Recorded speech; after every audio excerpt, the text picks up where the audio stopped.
Hello and good morning. As we all know that because of the present scenario, our classes are being delayed, but we want you to continue with your own studies and stay at home so you can make a note of all the important points which we are going to discuss in the audio lecture series. In our previous part of our audio lecture series, we had already covered about the general introduction to the book Contemporary World Politics, and we are discussing about the differences between international relation and world politics, and we also discuss about the end of the Second World War and the emergence of the two superpower, that is United States of America and the Soviet Union. And today, as we are going to discuss about, or we are going to deal about the Cold War era. So first of all, we all should know what is the difference between a Cold War and a Hot War. So a Cold War is a term which is used to combine all the tension between any groups of power or any two countries without any actual conflict between them.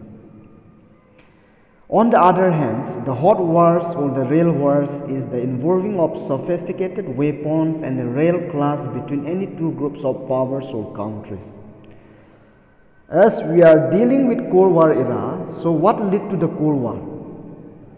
The Cold War between the Soviet Union and the United States of America. So the reason between both of them began with Cuban Missile Crisis. So let's see. This is Cuba. So as we all know that Cuba is a very small island nation, and Cuba was an ally of the Soviet Union and received both diplomatic and financial aid from Russia, Soviet Union, and therefore Nikita Khrushchev, the leader of the Soviet Union, decided to convert Cuba into a Russian base. And here, the next slide you see here, this slide shows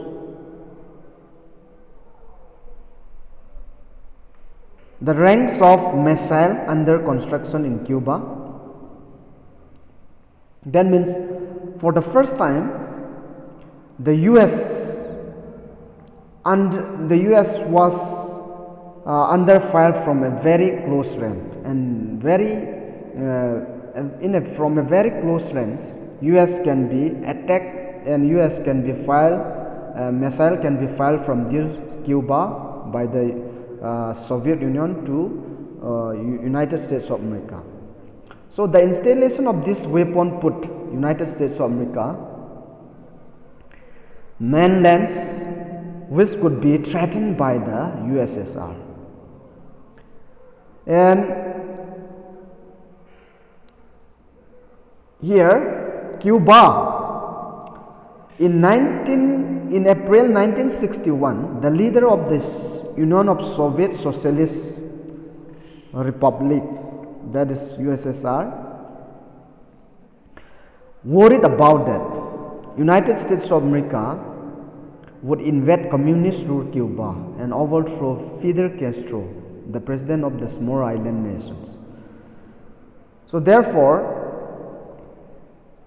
Nikita Khrushchev, the leader of the Soviet Union, started the installation of nuclear weapon in this Cuba.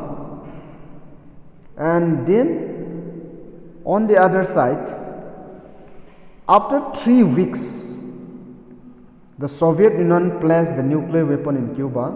The American became aware of it. The US President John F. Kennedy ordered American warship to intercept any Soviet ship heading to Cuba as a way of warning the USSR of his seriousness. So a clash seems very imminent, but both sides trying to avoid this rail class. So fortunately, so both sides have a meeting. Both sides, the leader of both sides, Nikita Khrushchev and John F. Kennedy, have a meeting on this Cuban Missile issue, and the prospect of this clash made the whole world nervous, for it would have been no ordinary war. So eventually, to the world great relief, both sides decided to avoid the war after a series of meetings between the two leaders, and the Soviet ships slowed down and turned back. So that was the Cuban Missile Crisis. So the Cold War was not simple matters of power rivalries. It is a military alliances and a powers of balance, and it is accompanied by real ideological conflict as well.